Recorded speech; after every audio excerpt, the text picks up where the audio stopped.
Hi, welcome to Heavy Metal Diecast video. This is our very first video, so why not start with one of the very first fighter aircraft.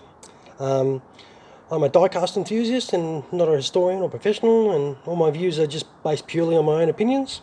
So with each video, what I'll do is I'll give a little rundown and a small description of what our particular subject is. And with that, let's begin with this bad boy. So what we got here, it is the Royal Aircraft Factory SE-5A, which is a British biplane fighter from World War One. It first entered service in 1917. It was a nimble fighter and was actually superior to the Sopwith Camel. That was its sort of allied rival at the time.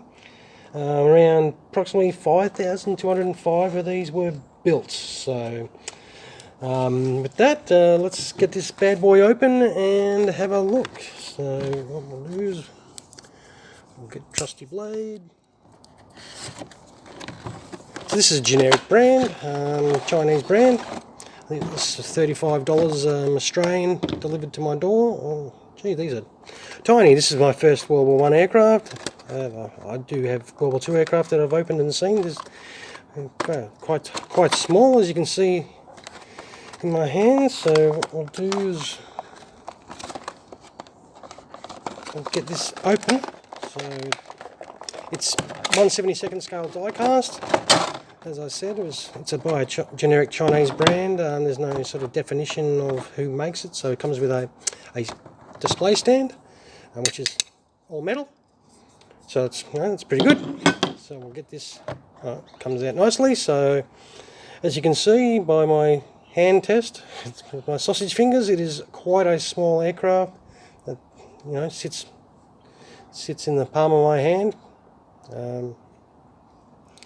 It seems to be built very nicely. As you can see, there's a lot of detail on it. The roundels and everything like that. So obviously that's the mounting for the stand. It's got all the wing bracing, very detailed there. If I can show that a bit closer, I mean, my sausage fingers will never be able to build something like this. So yeah, kudos to the person that assembled this thing. It comes with a pilot figure, but the whole body's all metal die cast. It's built quite solidly. The paint looks all nice. It's got little cockpit sort of features. You can see the machine gun, a bit of engine detail there. Wheels spin freely. Propeller spins nice and freely. So the gun sight looks reasonably large. I'm not 100% sure how big they are on their real aircraft. I'm not big into World War One aircraft. So this, as I said, this is my very first one.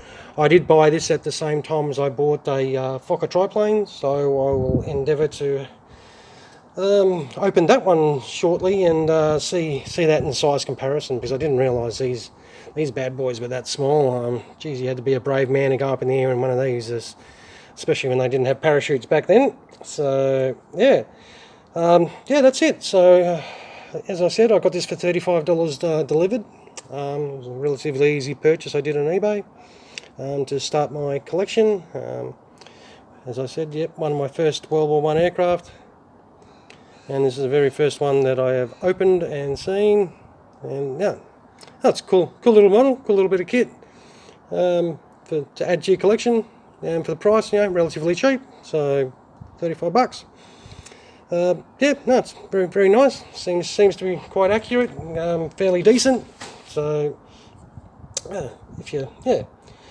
if this has been helpful and you've enjoyed this video, if you give us a like at the end of this video, and I'll take some stills and put some still photos up with some closer detail, and so you can check out the aircraft in a little bit more detail without my sausage fingers in the way. So yeah, and there you have it.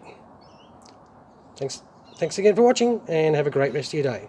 Cheers.